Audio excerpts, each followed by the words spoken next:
സകലമത സൗഹാർദ്ദ സമ്മേളന വേദി ഉണ്ടാക്കാൻ ഞങ്ങൾ സമ്മതിക്കില്ല. ഒന്നെങ്കിൽ അവരുടെ വഴി, അല്ലെങ്കിൽ നമ്മുടെ വഴി. ഇനിയും ചേട്ടൻ നടത്തി കൊടുക്കാനാണ് ഭാവമെങ്കിൽ അതിനോട് കരയോഗം സഹകരിക്കുന്നതല്ല. അല്ലേ പ്രസിഡന്റ്? സെക്രട്ടറി പറഞ്ഞ പോലെ ഞങ്ങൾ സഹകരിക്കുന്ന പ്രശ്നമേ ഇല്ല.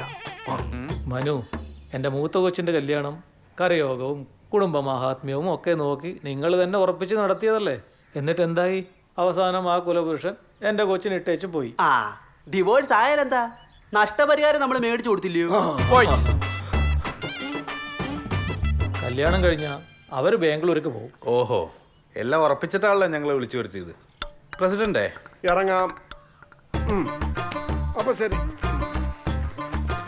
അയ്യോ, എല്ലാരും നിന്നെ. നിങ്ങൾ എന്തായാലും എന്റെ കല്യാണത്തിന് വരത്തില്ലല്ലോ. ഇതാ സ്വീറ്റ്സ് എടുത്തേ. അമ്പാടിയിട്ടാ sweets. Thank you, congrats. Thank you. അയ്യോ, നമുക്കെന്നാ തവളപ്പറമ്പിലെ മധുവിന്റെ പ്രശ്നം കുത്തുറപ്പാക്കിയാലോ? എൻ്റെ കാജു ബർഫിന്ന് പിടിച്ചു. കാജു ബർഫിലേക്ക്